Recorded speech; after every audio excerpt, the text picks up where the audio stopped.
السلام عليكم ورحمة الله. النهاردة هنعمل معاكم السمك البلطي بطريقتين مختلفين. اول طريقة هنعملها بالطريقة العادية اللي احنا عارفينها هنقليه، والتاني طريقة هنعملها بالثوم والليمون والزيت. هنا انا مستخدمة معايا 3 سمكات، الواحدة في حدود نص كيلو.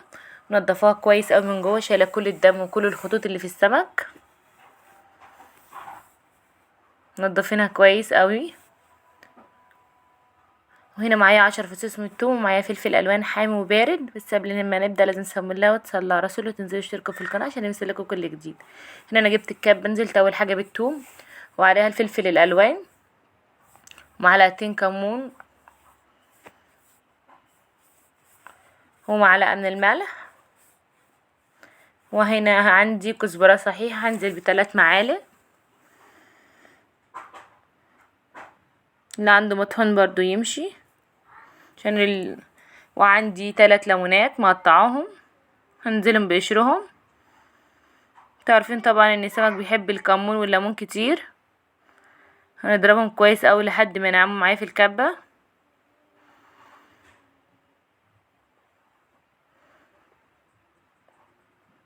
كده. بعد ما نعمناهم كويس، انا مش عاوزاهم ينعموا قوي عشان نتبل منهم السمك، وهنعمل برضو منهم السمك اللي هو بالثوم والليمون.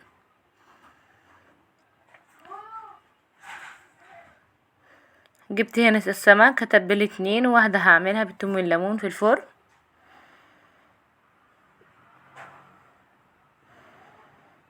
هنتبله كده من جوه ومن بره كمان.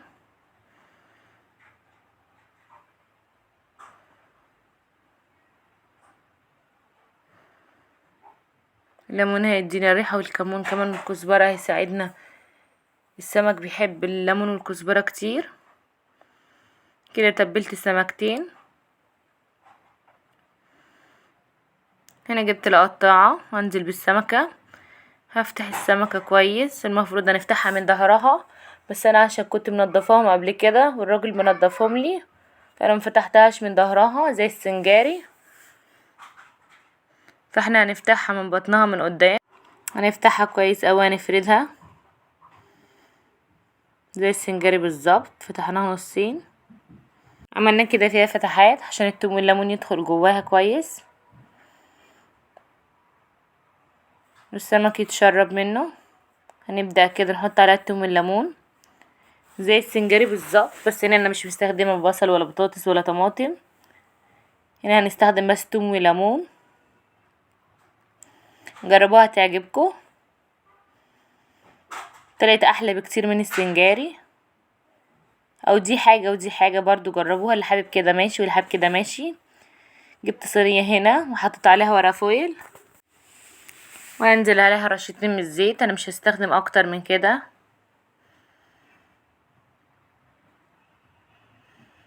جبت السمكه ونزلت بيها.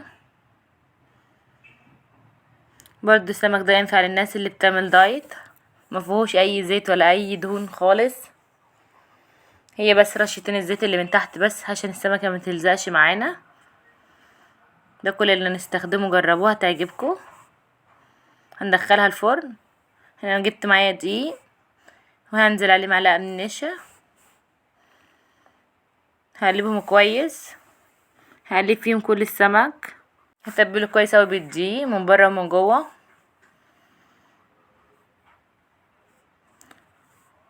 وبخلطه واحده عملنا برضو نوعين من السمك. عملت كده وتبلت خلاص السمكتين بالدقيق والنشا، بيساعدنا ان السمك يقرمش من بره قوي. هنا هعمل الرز، نزلت بمعلقتين كبار من الزيت. كده البصلايه هقطعها مكعبات صغيره.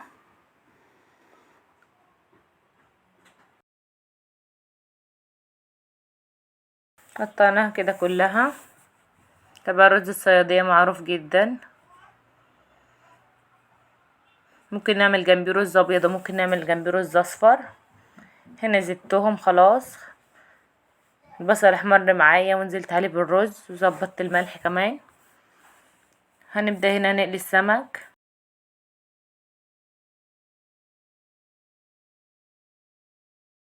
بس كده بعد ما قليناهم قرمشوا جدا وخدوا اللون الذهبي الحلو.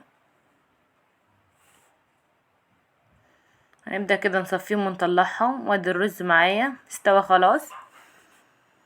كده خلصنا الاكل بعد ما طلع. كده خلصنا، طلعنا السمك اللي قليناه والسمك اللي بالثوم والليمون، وعملنا معاهم سلطة والرز كمان. طريقة سهلة وبسيطة، ما خدتش معانا وقت خالص، وعلى قد الايد كمان. بالنسبة لناس، في ناس بتحب سمك بلطي بس متحبش جنبي اي حاجة كمان. هوريكم كمان السمك اللي بالثوم والليمون، ما خدش معايا وقت في الفرن خالص، وطري جدا من جوه واحمر من تحت ومن فوق. حطيته تحت الشوايه. بص السمك بتاعه واللحمه بتاعته طريه خالص. طعم الليمون والكمون فيه مديله طعم حلو، وطري جدا، وينفع جدا زي ما قلت لكم لبتوع الدايت. كده خلصنا الفيديو. رب الفيديو كان عجبكم واستفدتوا منه. متنسوش بقى الاشتراك وتفعيل زر الجرس. عايزه لايك حلو وكومنت كمان احلى منكم. كده خلصنا الاكل بتاعنا النهارده. يا رب الفيديو يكون عجبكم، واشوفكم تاني في فيديو جديد.